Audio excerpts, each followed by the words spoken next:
আজকের টপিক বাচ্চা দাঁত সম্পর্কিত আলোচনা। Hello new mom and dad and my lovely viewers, welcome to মা বাচ্চার কেয়ার। আজকে আমরা জানবো বাচ্চার দাঁত কতদিন পর্যন্ত ওঠে, কবে থেকে ওঠে, ওঠার সময় কি হয়, এইসব নানান খুঁটিনাটি বিষয়। প্রথমে জানবো কবে থেকে ওঠে। সাধারণত 6 মাস থেকে দাঁত ওঠা শুরু হয় এবং এটি 13 থেকে 15 মাস অব্দিও সময় নিতে পারে। তবে 13 থেকে 15 মাসের পর যদি দাঁত না ওঠে তাহলে অবশ্যই একবার আপনার শিশুর ডক্টরের সাথে যোগাযোগ করবেন। এছাড়া ব্যতিক্রমী যেমন কোনো বাচ্চা দাঁত নিয়ে জন্ম নিতে পারে, আবার কোনো বাচ্চার 2 থেকে 3 মাসেও দাঁত উঠতে পারে, তবে এটি খুবই কম দেখা যায়। এরপর জানবো দাঁত দেরিতে ওঠে কেন। 6 থেকে 8 মাসের মধ্যে মোটামুটি দাঁত ওঠাটা নরমাল, কিন্তু দেরি হয় আবার কোনো বাচ্চার ক্ষেত্রে।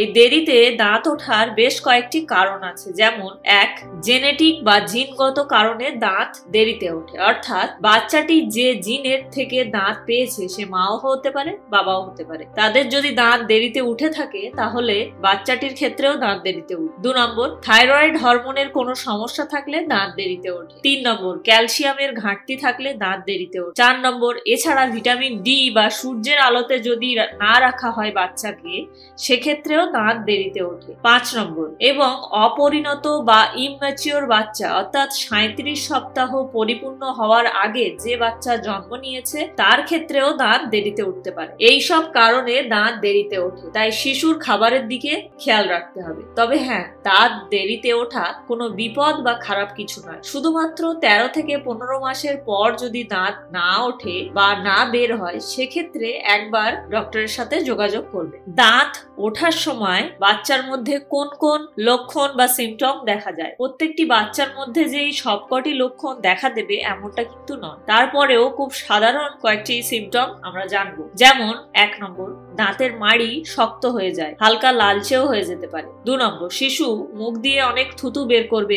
3 নম্বর, সামনে যা পাবে মুখ দিয়ে সেটি চেবাবে বা কামড়াবে। 4 নম্বর, হালকা জ্বরও আসতে পারে। 5 নম্বর, খাবার ঠিক করে খাবে না।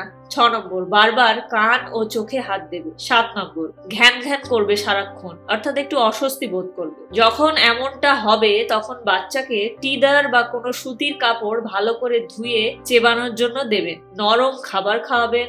অতিরিক্ত বাড়াবাড়ি যদি মনে হয় একবার তাহলে ডক্টর দেখিয়ে নেবেন। আজকের আলোচনা এই পর্যন্ত। দেখা হবে নতুন কোনো ভিডিওতে নতুন কোনো তথ্য নিয়ে। ভিডিওটি আপনার উপকারে এলে অবশ্যই লাইক, কমেন্ট, শেয়ার এবং সাবস্ক্রাইব করতে ভুলবেন না। ভালো থাকবেন, সুস্থ থাকবেন। ধন্যবাদ।